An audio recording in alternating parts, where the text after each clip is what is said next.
Boa noite a todos.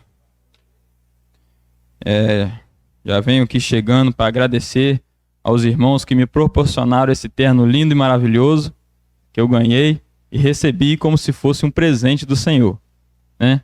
Deu até para me comprar ainda 40 centímetros de sapato e eu acho que eu fiquei bem na fita. Eu conto isso, irmãos, porque eu fico muito feliz, porque às vezes até me assusta a quantidade de vezes que o nosso Senhor às vezes responde às nossas orações, até assusta. E a gente fica muito feliz. Eu sei que eu não mereço isso, mas foi pela misericórdia e graça do Senhor que Ele nos permitiu estar aqui. Muito também porque tem muitos outros irmãos aqui que poderiam estar no meu lugar hoje, para trazer uma mensagem talvez mais edificante, uma mensagem às vezes mais importante. Todavia é o Senhor que nos usa e espero que Ele fale através de mim nessa noite. Então, irmãos, essa noite queria falar com vocês a respeito de Jesus em todas as dispensações. Vimos desses dias para cá, desses meses, fazendo estudos sobre o plano divino através dos séculos, que é um mapa que é muito interessante. Para quem não conhece, ele é fantástico, para a gente poder entender um pouquinho das ordens escatológicas, dos eventos futuros que vai acontecer. E nessa noite, a gente vai falar também um pouquinho dele e como é que podemos enxergar Senhor Jesus neste mapa. E se a gente está falando do mapa, estamos falando das 7 dispensações, porque esse mapa também traz essa divisão que fazemos da palavra. E se esse mapa também está baseado na Bíblia, e se a Bíblia, ela também, o centro dela é Cristo, neste mapa também temos que conseguir ver Cristo em cada vírgula, em cada espaço. E você às vezes não está acompanhando, ou talvez você não estava aqui nos outros estudos, não sabe muito bem o que é uma dispensação. E se a gente vai falar sobre isso, você tem que entender.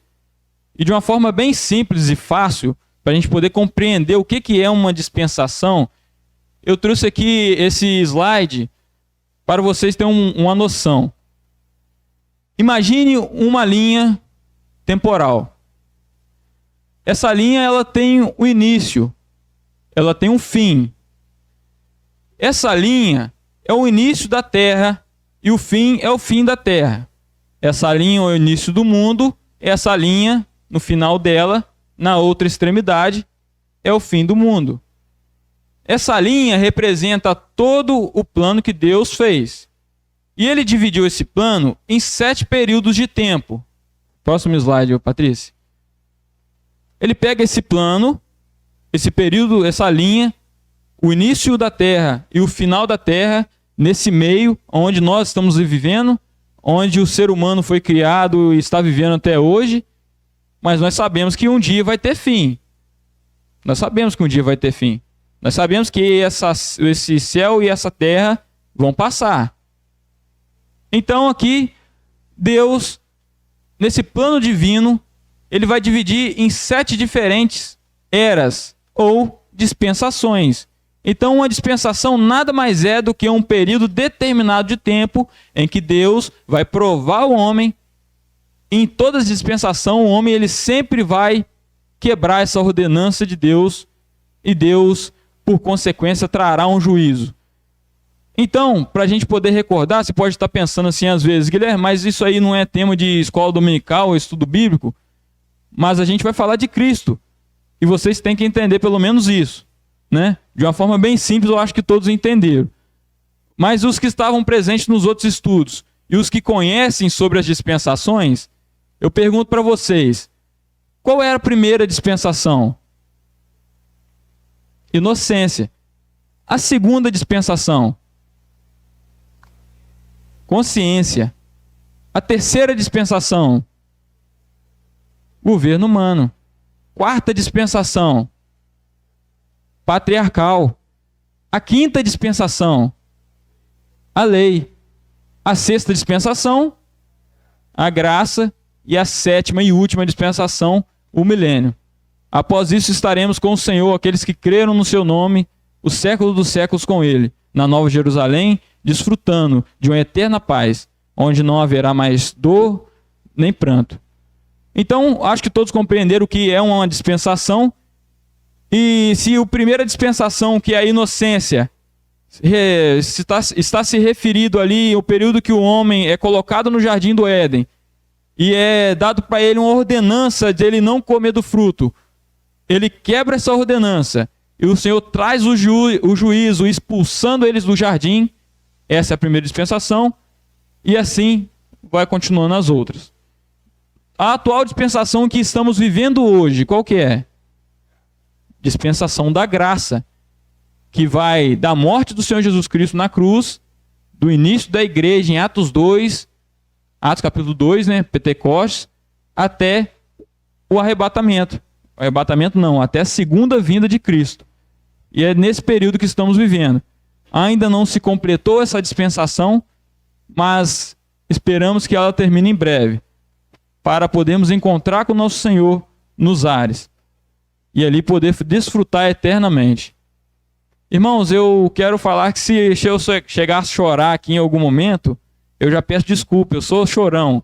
E se durante os momentos que eu estava estudando essas passagens eu já chorei, porque eu tenho em vista da onde o Senhor me tirou, onde eu não merecia nada, o miserável, pobre pecador, e por sua maravilhosa graça ele me alcançou, me tirando das trevas e me trazendo para a sua luz, às vezes eu fico emocionado. Mas espero que se eu chegar uma hora me emocionar aqui, né, descer algumas lágrimas, relevem isso, tá bom? Então eu vou pedir a Patrícia que coloque pra gente, abra o nosso mapa, Plano Divino através dos séculos. Já tem 3 estudos bíblicos, 3 escolas dominical, que a gente vem fazendo um estudo sobre este mapa. Mapa muito importante, muito interessante. Um mapa que é antigo, foi criado em 1943 pelo irmão pentecostal chamado Neil Lawrence Olson, ali em Minas Gerais, é um projeto brasileiro. Se inspirou em outros projetos que veio dos Estados Unidos, mas é um projeto muito bom. É um mapa visual muito bom para nós entendermos, inclusive, as coisas que vão acontecer após o arrebatamento da igreja. Porque muitos que estão aqui, às vezes, ficam meio confuso quando o assunto é Apocalipse, quando o assunto é segunda vinda de Cristo, primeira ressurreição, segunda ressurreição, tribunal de Cristo, juízo do trono branco, destruição da terra por fogo, e a gente às vezes fica meio perdido, mas esse mapa nos auxilia e nos ajuda, de forma visual, de forma resumida, eficiente, eficaz, para a gente conseguir aprender tudo que a palavra de Deus tem nos mostrado. Então aqui hoje eu quero trazer para vocês e quero mostrar como podemos ver Jesus em cada uma dessa dispensação. Porque hoje, domingo à noite, como é de nosso costume, pregamos o Evangelho, que nada mais é do que o poder de Deus para a salvação de todo que aquele que nele crê. Então, na primeira dispensação, a dispensação da inocência, vou dar o zoom aqui para vocês verem melhor. Dispensação da inocência, que vai da criação do homem até a queda, até a expulsão do homem do jardim, a gente consegue enxergar Cristo já ali, nos primeiros capítulos da Bíblia, em Gênesis, em diversas formas.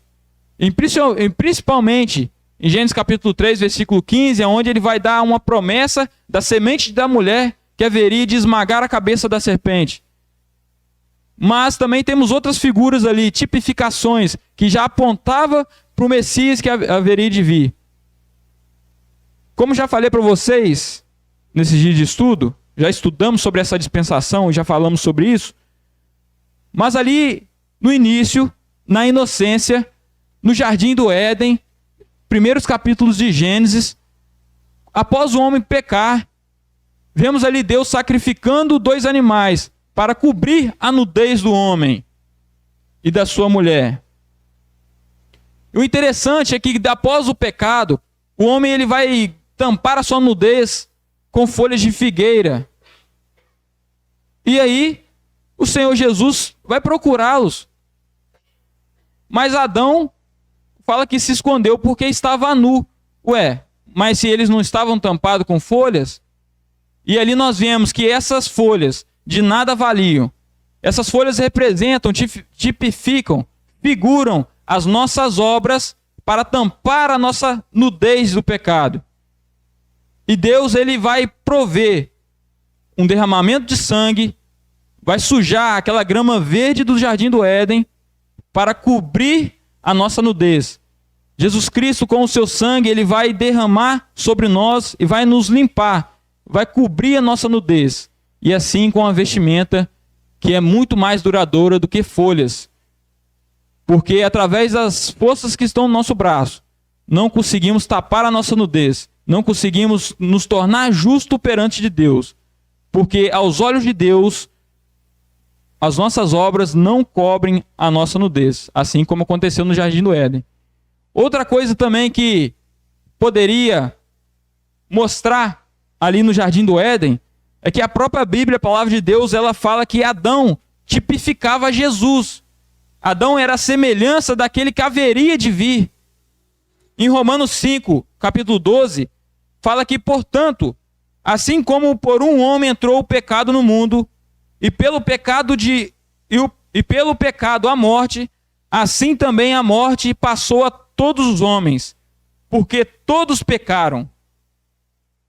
E depois vai falar que, como por um homem entrou o pecado no mundo, apenas por um ato de justiça, apenas por um homem, Jesus Cristo, entrou a salvação, entrou a vida no mundo. Em Adão nós morremos para a condenação, e em Cristo nós vivemos para a salvação. E após o homem pecar e sair do jardim, ser expulso, vai começar outra dispensação chamada consciência, em que o homem agora ele vai sair daquele estado de inocência, aquele estado que ele não conhecia muito bem acerca das coisas, acerca do bem e do mal, e vai passar a ter uma consciência. O Senhor coloca nele a capacidade de conhecer e de, através do seu coração, apontar os erros, a sua consciência. Agora o homem, ele não era mais inocente. Agora o homem, ele é consciente do bem que ele não pode mais fazer sozinho e daquele mal que ele não pode mais deixar de fazer. Adão e Eva depois vão ter filhos, e sendo ele Caim e Abel. Início da dispensação da consciência que falamos hoje de manhã. E ali já temos Jesus mais uma vez tipificado, figurado naquele cordeiro que Abel sacrifica a Deus. E Caim, ele é recusado, juntamente com a sua oferta, porque ele trouxe do fruto da terra, que representava também, como aquelas folhas de figueira, o melhor que ele tinha para dar nos seus braços. E sabemos que a salvação ela não vem através de obras, não vem através do esforço humano, e sim através de Jesus Cristo, em que nós nada fizemos, e é por causa dele, não por causa nossa, que alcançamos e obtemos a justificação através da fé, que nos tornamos limpos, purificados perante Deus. E ali ainda nessa dispensação da consciência, o juízo dela, após o homem pecar, após o homem se corromper, Deus vai trazer a destruição da terra pelas águas, chamada dilúvio. E a arca de Noé também tipificava e mostrava Cristo. Porque através de Cristo, nós podemos escapar desse grande juízo que virá. Podemos escapar dessa ira de Deus, que vai condenar todo pecador que não aceitar e não reconhecer Ele como Salvador. Então nessa noite, se você ainda está tentando fazer botes, ou ficar nadando nesse dilúvio, peço que você aceite essa arca, que é Cristo, te chamando e falando que Ele pode te carregar por cima de toda essa água de condenação e morte.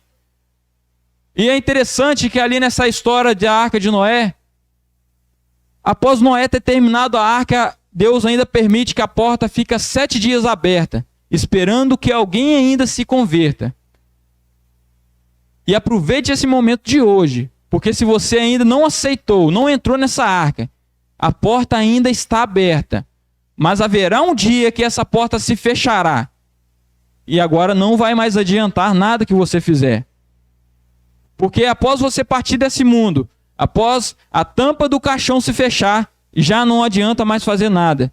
Porque se você morreu sem aceitar esse perdão, se você morreu sem entrar nessa arca que é Jesus, você vai ser condenado juntamente com Satanás e seus anjos. Após isso, o dilúvio, nós temos também Jesus ali tipificado na terceira dispensação do governo humano, em que o homem agora, ele não tem somente a sua consciência e o seu coração para tentar chegar até Deus. Agora tem um governo se juntam para tentar buscar a Deus, mas mais uma vez o homem, como sempre, ele falha. Ali quando acaba o dilúvio, o Senhor Deus faz um sinal a Noé e diz que nunca mais haveria de destruir a terra com água, mas agora ele destruirá com fogo. Não mais com água, mas agora com fogo. Ali nós temos Jesus também tipificado no altar que Noé fez após sair da arca. Está ali em Gênesis capítulo 8, versículo 20. Mais uma vez, derramamento de sangue, apontando para aquele grande sacrifício que haveria de acontecer, em que o Cordeiro de Deus tiraria o pecado do mundo. Ali também nessa dispensação, uma coisa muito interessante é que o homem se junta, em vez de seguir a Deus, em vez de se espalhar pela terra e se multiplicar como havia Deus outrora ordenado, se ajuntam para formar a Torre de Babel, porque falam que não queria que eles se espalhassem pela terra.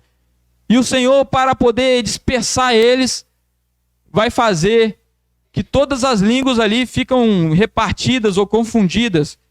E uma hora que todos falavam a mesma língua, agora eles não falam mais a mesma língua. Línguas distintas, estranhas, esquisitas. E igualmente em Atos 2, no batismo do Espírito Santo, quando ali está reunido várias pessoas que têm línguas diferentes, têm culturas diferentes, o Senhor faz descer o Espírito como fogo, línguas de fogo, para que aquelas pessoas que estavam ali, Pedros, Galileus, que não tinham estudo, não conheciam de muitas línguas, eles poderiam falar e todos ali que estavam poderiam escutar na sua própria língua. É maravilhoso, irmãos, a palavra de Deus. É claro que todas essas passagens têm muito mais mais coisas que tipificam ou figuram a Cristo. Mas só pelo um pouquinho que a gente já viu, conhecemos quão maravilhosa é essa Bíblia. Porque o Senhor Deus, nesse plano divino, Ele vai preparar todo o caminho para a chegada do seu Filho. Ele vai deixar muitas pistas, figuras, para que as pessoas pudessem ler, compreender que é só através do nome do Senhor Jesus a salvação. E agora, depois de um tempo, temos aqui o início da dispensação patriarcal, a quarta dispensação, em que temos aqui Abraão. Eu faço uma pergunta para vocês agora. Quem que era o filho da promessa, o filho de Abraão e Sara? Isaac. Era o único filho que Abraão tinha com Isaac, o filho da sua velhice. E chega, o único filho de Abraão, né? O filho da sua velhice. E chega um determinado ponto em que todas as esperanças de Abraão estavam sobre ele, porque Deus outrora havia falado com Abraão ali em Gênesis capítulo 12 que multiplicaria a sua semente, muito maior do que pudéssemos contar. Todas as esperanças estavam em cima daquele filho, Isaac. E chega um determinado ponto em Gênesis capítulo 22, em que Deus vai fazer para ele uma grande prova e pedir que ele sacrifique aquele único filho dele. E aqui eu peço aos irmãos para poder estar abrindo comigo em Gênesis capítulo 22, versículo 1. A Patrícia pode colocar para a gente, Patrícia?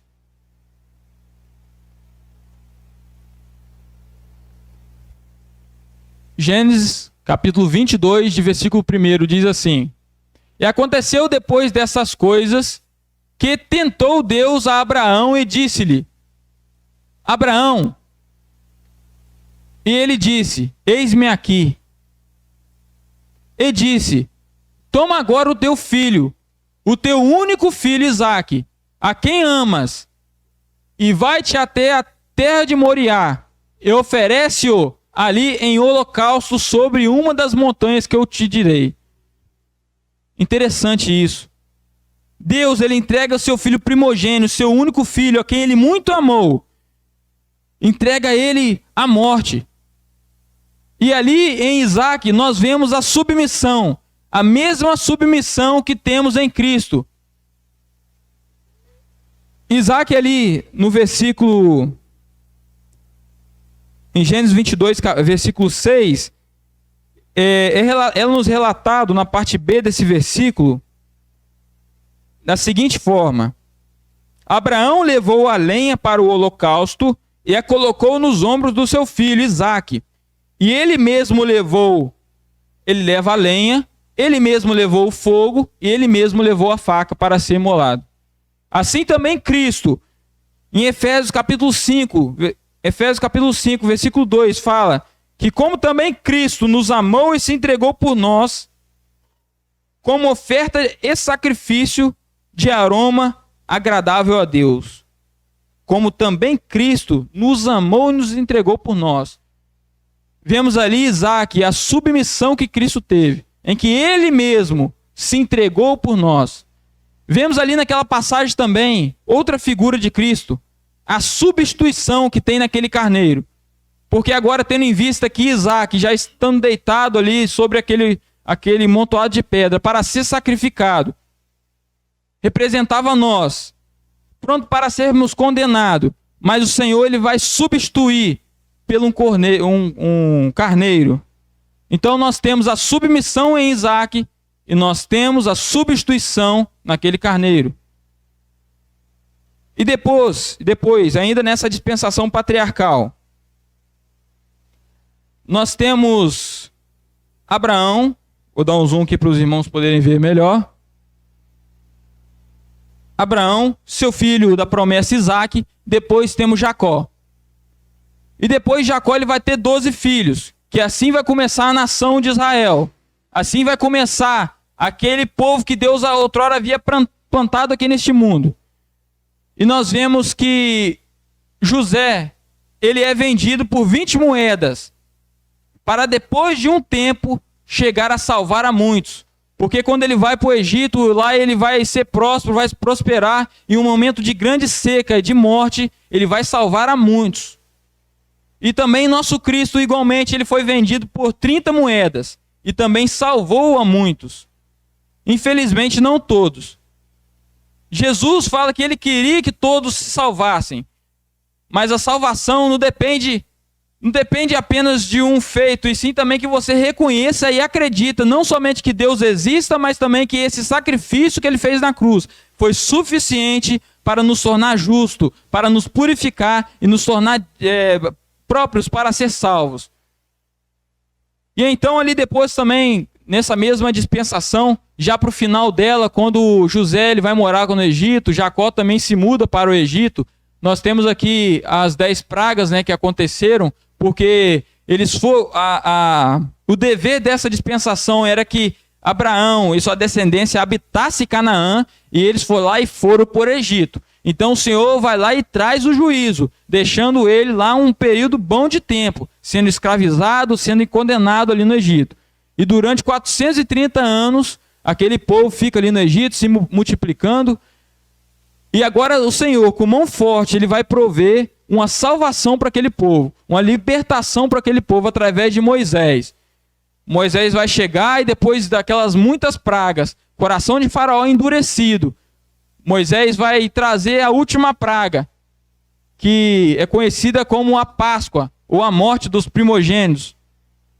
Êxodo capítulo 12 diz que as pessoas deveriam matar ali o carneiro, o cordeiro, e depois pegaria o seu sangue e passaria pelas vergas da porta.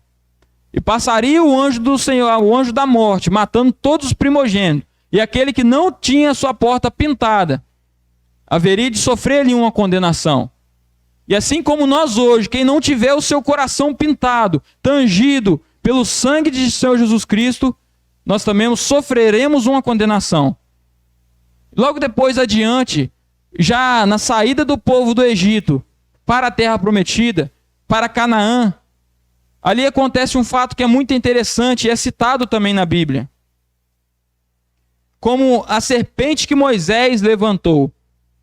Em Números de capítulo 22, versículo 8 e 9, diz assim: o Senhor disse a Moisés: faça uma serpente de metal e a coloque num poste.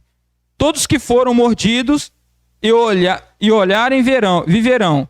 E só para a gente entender o contexto disso aqui. Eles estavam no êxodo, na saída do Egito em direção a Canaã, e ali, pela murmuração deles, do povo, eu nunca vi assim um povo que também, se fosse eu estando lá, também reclamaria. Um povo que foi libertado com mão forte do Senhor do Egito, através de muitas pragas e maravilhas.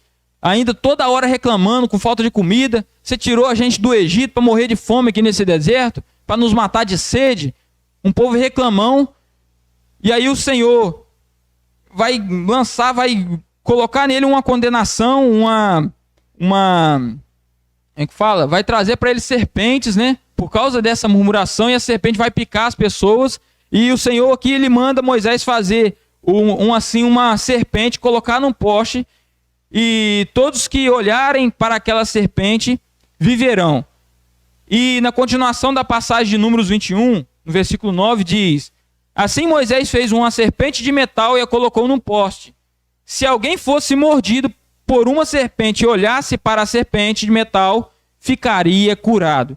E depois nós vemos, muito tempo depois, Jesus conversando com aquele rapaz chamado Nicodemos.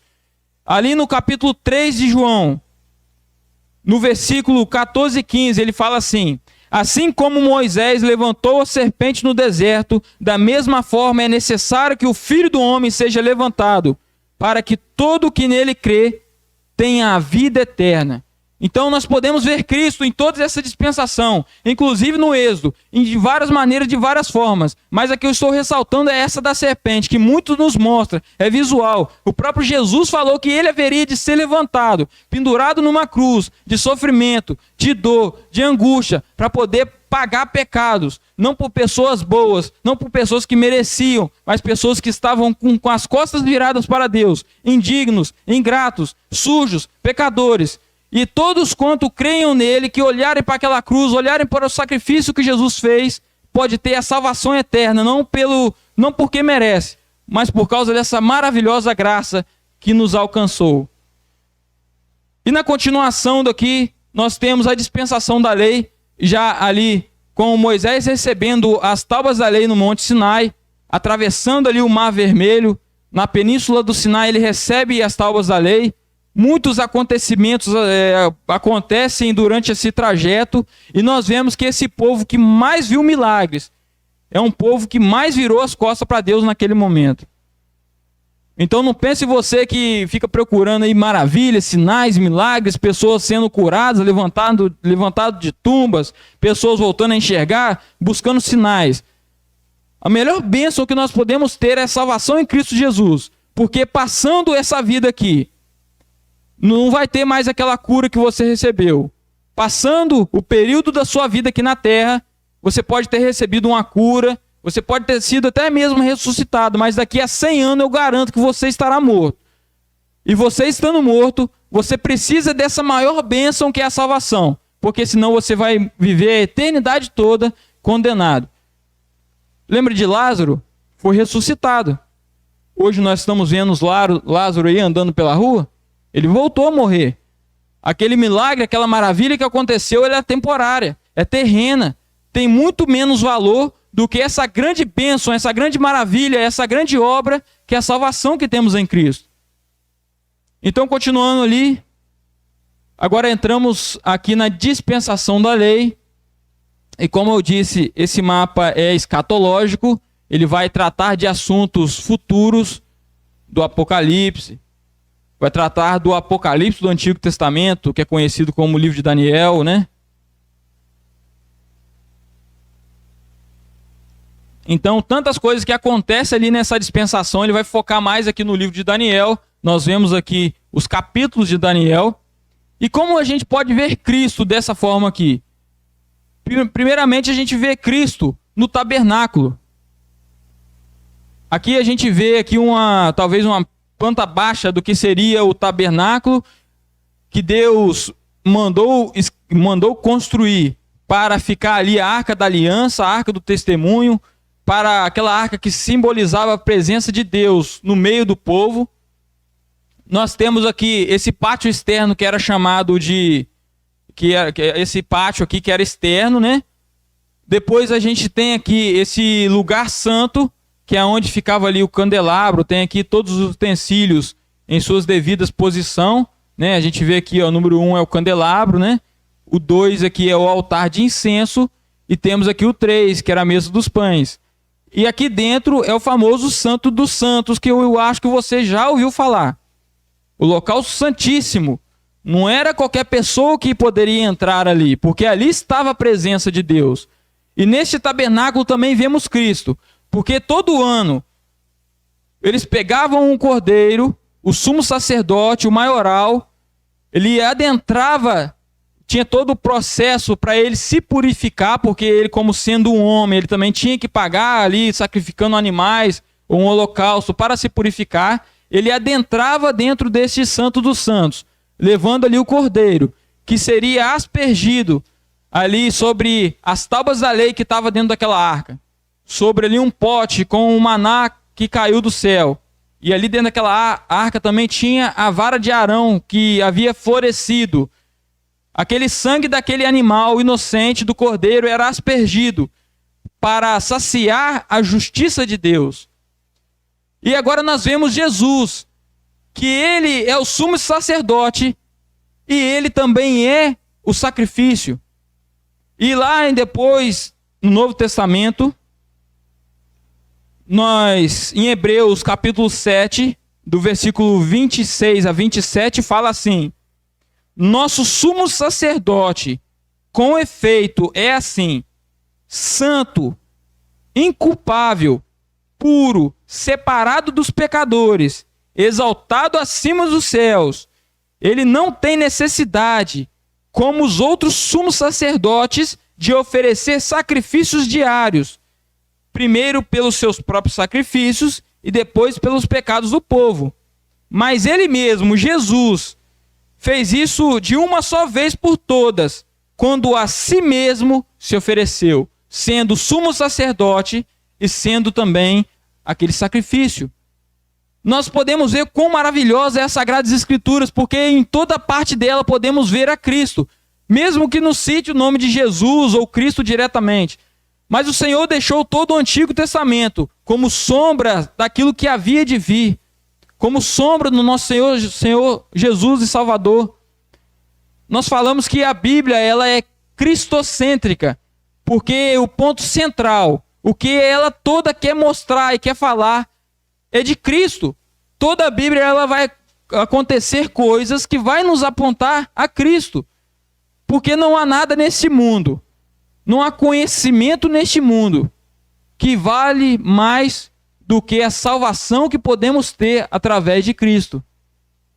E depois de findar essa dispensação da lei, mas antes disso, também a gente vê Cristo aqui no capítulo 2 de Daniel, aonde Nabucodonosor vai ter um sonho ali de uma estátua que tem sua cabeça feita de ouro, o seu tórax e braços feitos de prata, suas coxas feitas de cobre, seu ventre e sua coxa feitos de cobre, e suas pernas feitas de ferro, seus pés feitos de ferro misturado com barro. Aquele sonho que Nabucodonosor teve, Daniel chega para ele e vai interpretar esse sonho, não apenas interpretar, mas ele também vai mostrar, vai revelar esse sonho. E ali a gente vê que Jesus também era representada pela pedra que derrubaria essa estátua. Essa pedra que representava os reinos que haveriam de vir. Esses pés misturados com barro que representam ali todos os reinos que vão estar na grande tribulação. Seria destruído por essa pedra que é Cristo. E você ainda tendo em Cristo você ainda tendo em vista que Cristo é uma pedra, já agora nessa dispensação mais tarde, na dispensação da graça, na atual dispensação que estamos, vemos que aquele povo que Deus outrora havia plantado aqui na terra, que Deus havia separado para ele, representado aqui por essa linha vermelha, Israel, nós vemos que os seus não receberam. E é interessante que depois em Mateus capítulo 21, de 33 a 42, a Patrícia pode colocar para a gente, nós vamos ver ali Jesus dialogando com os seus, dialogando com os fariseus, dialogando com o seu povo. E ali ele vai contar para eles uma parábola. Então vocês têm em mente Jesus, a pedra. E vocês vão ver isso aqui. Tem em mente o seu povo, Israel, o rejeitando. Jesus chega e fala assim essa palavra para eles. Houve ainda outra parábola. Houve um homem, pai de família, que plantou uma vinha, a circundou-a de um valado e construiu nela um lagar. Edificou uma torre e arrendou a uns lavradores e assentou-se para bem longe. Havia um local chamado Terra, onde o Senhor plantou Israel, cuidou, tirou com mão forte do Egito, limpou, e ela arrendou para as pessoas, que no caso seriam aqueles judeus, fariseus, que recusariam a Cristo. E ele continua assim a parábola.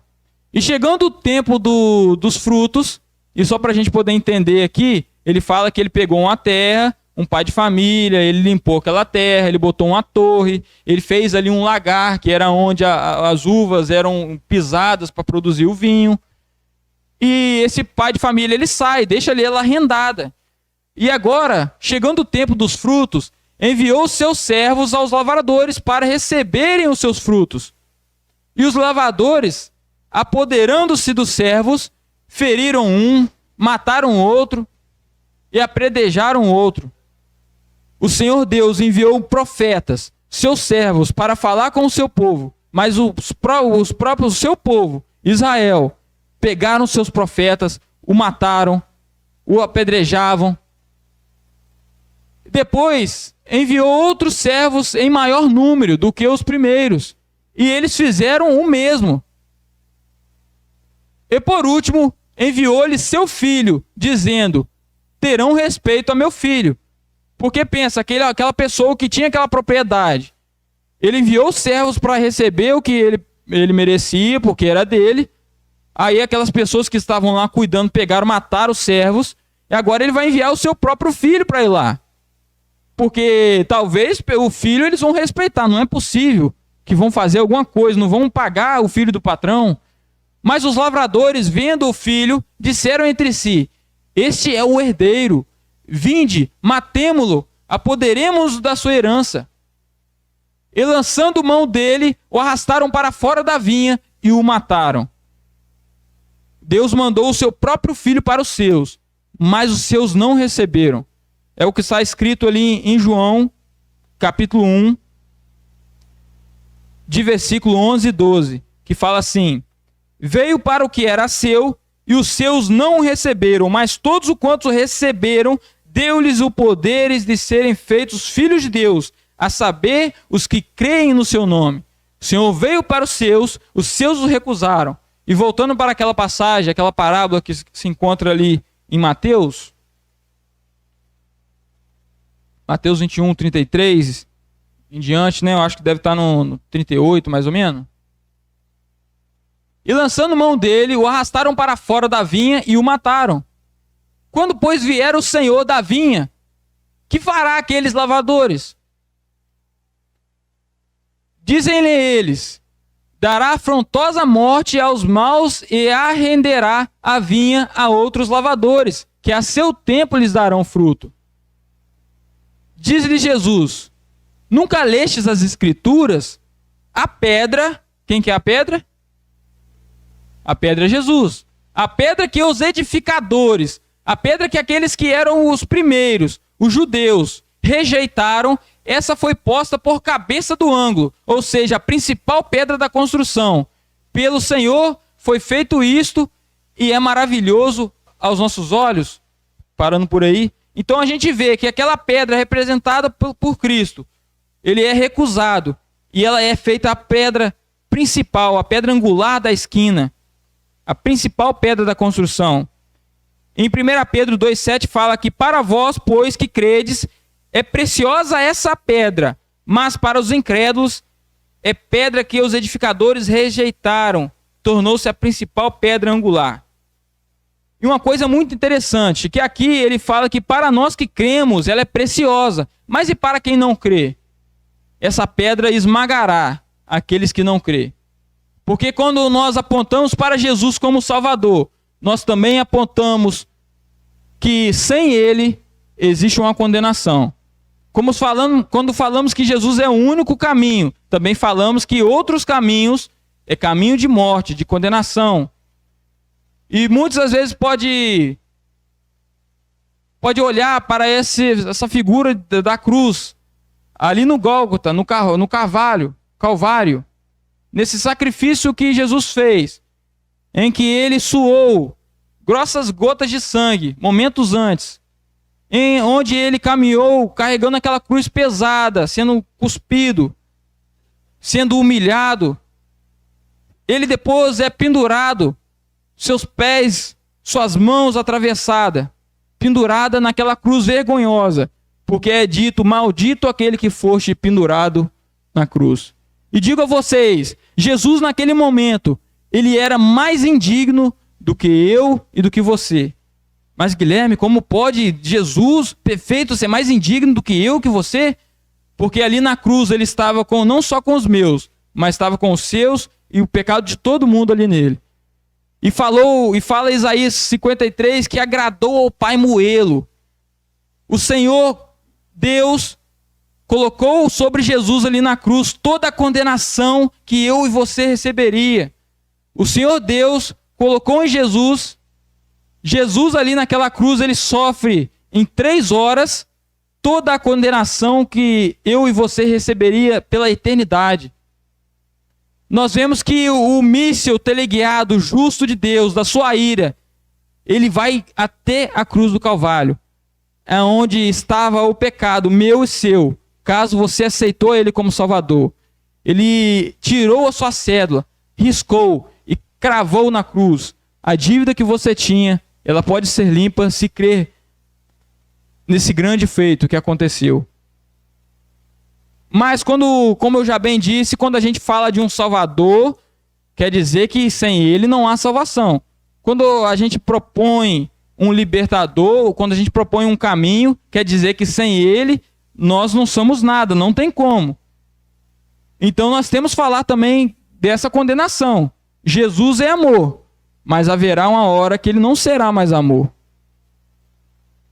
Jesus, ele usa de misericórdia e de graça, mas ele também é justo. Ele não pode simplesmente passar a mão na cabeça de todo mundo, dar um tapinha nas costas e vai lá, tá perdoado. Ele não poderia fazer isso. Se ele pudesse fazer isso, não precisaria de ele se encarnar, descer aqui e morrer naquela cruz. Vir aqui em forma de homem, como nós, ficar à semelhança da sua criatura e morrer ali de forma vergonhosa. Não precisaria.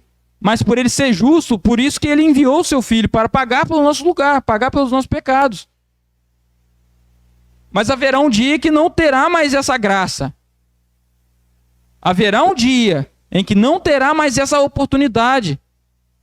Em que se você não aceitar Senhor Jesus neste tempo, você será lançado na condenação do fogo e da ira. Mas Guilherme, o que é isso? Como é que você pode falar que esse Deus é tão amoroso? Esse Deus aqui que andou com prostitutas, andou com publicanos? Esse Jesus que foi humilde, veio montado numa jumenta, foi humilhado, lavou os pés dos discípulos? Como é que você pode que esse Jesus tão amoroso, ele vai nos condenar? Como pode isso? Você quer saber quem que você deve ter medo? Pergunte ao próprio Jesus. Quer saber a quem você deve temer? Pergunte ao próprio Jesus, que ali em Lucas capítulo 12, versículo 4 e 5, fala assim: E digo-vos, amigos meus, não temais os que matam o corpo e depois não têm o que mais fazer, mas eu vos mostrarei a quem deveis temer. Temei aquele, tenha medo daquele, tenha pavor daquele, que depois de matar tem o poder para lançar no inferno. Sim, vos digo, a este temei. Isso é próprio Jesus falando. E depois nós vemos que agora na sua segunda vinda, depois da grande tribulação, ele não virá mais como aquele homem humilde, mas em sim como um terrível homem para os olhos daqueles ímpios que estarão ali. Você quer ver? Quer ver isso? Em Apocalipse capítulo 19, do 11 ao 15, o Patrícia vai estar colocando para a gente, nós vemos aqui agora, é retratado, é falado por João, que ele viu o céu aberto, naquelas visões que ele estava tendo ali em Apocalipse. E eis que um cavalo branco, o que estava assentado sobre ele chamava-se Fiel e Verdadeiro, e julga e peleja com justiça. E os seus olhos eram como chamas de fogo, e sobre a sua cabeça havia muitos diademas, demonstrando todo aquele poder que ele tinha. E tinha um nome escrito que ninguém sabia senão ele mesmo. Estava vertido, veste salpicada de sangue. Ué, um Jesus tão amoroso? Que sangue é esse que tá sujo suas vestes? Está vindo montado em cavalo, glorioso, vindo como um vencedor, como um rei. De quem era esse sangue que estava sujo suas vestes? De quem que era? Aquele sangue que estava tingindo as vestiduras brancas do Senhor. Era o sangue dos ímpios, em que ele havia pisoteado, massacrado, destruídos. E a gente vê na continuação dessa passagem. E seguiam-no os exércitos que havia no céu, em cavalos brancos e vestidos de linho fino, branco e puro. E da sua boca saía uma aguda espada para ferir com ela as nações. E ele as regerá com vara de ferro. E ele mesmo é o que pisa o lagar do vinho do furor da ira de Deus Todo-Poderoso. Aquele sangue que estava salpicado, estava manchando a ele, era o sangue dos ímpios que ele havia pisoteado em sua ira. Porque o Senhor amou o mundo de tal maneira que enviou o seu Filho unigênito, para todo que aquele crê não pereça, mas tenha vida eterna. Ele amou, não amará mais. O Senhor não descerá aqui novamente e vai morrer novamente. Se você não aceitar Cristo em vida, enquanto é tempo, você vai estar pronto, preparado para encontrar com ele em outra localidade, onde receberá a justa condenação e sofrerá a eternidade toda no lago de fogo. E ainda falando sobre essa visão de um Cristo sujo de sangue, um Cristo justo que esmaga a todos os ímpios. Temos também Isaías capítulo 63, versículo de 1 a 3, não preciso colocar aí, que Isaías fala assim: quem é este que vem de Edom, de Boza, com as vestes tintas? Este que é glorioso em suas vestiduras, marchando com grande força? Aí o Senhor responde: sou eu, que falo em justiça, poderoso para salvar. No versículo 2, Isaías continua: por que razão está vermelha a tua vestidura, e as tuas vestes, como os daquele que pisa o lagar? No versículo 3, Deus fala: eu sozinho pisei no lagar, e dos povos ninguém se achava comigo. Eu os pisei na minha ira, e os esmaguei com o meu furor, e o seu sangue salpicou as minhas vestes, e manchei toda a minha vestidura. Então alguns falam assim: nossa, não pode pegar esse evangelho porque o evangelho dá medo nas pessoas. Mas eu falo, se você não aceitar Cristo como o único suficiente Salvador, enquanto é tempo, enquanto a porta da arca ainda está aberta, enquanto ainda há um cordeiro sendo morto, sendo crucificado, sendo ali substituindo a sua condenação, você receberá uma condenação eterna. E nós vemos aqui ainda, na dispensação da graça, nós temos Cristo ali morrendo, crucificado. Depois também a gente vai ter ali o milênio, que é a última dispensação, e ali já não precisamos mais figurar a Cristo, porque Ele mesmo estará aqui nesta terra, reinando lá em Jerusalém, com vara de ferro, regendo as nações. E aqui eu também ilustrei o Senhor Jesus Cristo vindo em glória, com suas vestes salpicadas de sangue, na sua segunda vinda, no final da grande tribulação. E eu falo para vocês, para nós podermos encerrar: todos vão confessar a Cristo. Todos vão ter seus joelhos dobrados. Ou seja, aqui em vida, para receber a salvação, ou seja, após a sua morte, para receber a condenação. Em Filipenses capítulo 2, versículo 10 e 11 fala: para que o nome de Jesus se dobre todo o joelho, nos céus, na terra e debaixo da terra, e toda língua confesse que Jesus é Cristo, o Senhor, para a glória de Deus o Pai. Ou você dobra o joelho para a vida, ou você dobrará o seu joelho futuramente para a condenação eterna. E para encerrarmos, eu peço encarecidamente, você ainda que não aceitou esse Jesus, que ainda está com as portas da sua graça aberta, que ainda pode receber você, se você ainda não aceitou ele como único e suficiente Salvador, aceite-o enquanto é tempo. Chegue na sua casa com toda sinceridade, vai para a porta, fecha o quarto da sua porta, fecha a porta do seu quarto, ajoelhe-se enquanto ainda você está em vida, confesse ele como Salvador, fala: Senhor, pequei contra os céus e contra ti, já não sou digno, não sou merecedor da tua salvação, que o Senhor irá abraçar, porque a todos que vêm a ele, de maneira nenhuma ele vai enviar, de maneira nenhuma ele vai desprezar, porque não existe pecado que não possa ser alcançado por Cristo, enquanto é vida, porque depois da morte, quando fechar a porta do caixão, já não haverá mais salvação. Então, assim peço que o Senhor use do seu Santo Espírito para levar essa mensagem do Evangelho a cada um, a estes que estão sentados aqui, aos que estão nos assistindo de casa, aqueles que estão colocando suas esperanças na religião, aqueles que estão colocando sua esperança nas boas obras, nas boas ações, que possam reconhecer a Cristo como Salvador. Esse Deus que vemos em toda a Bíblia, mostrando o seu Filho morto por amor de cada um de nós. Amém?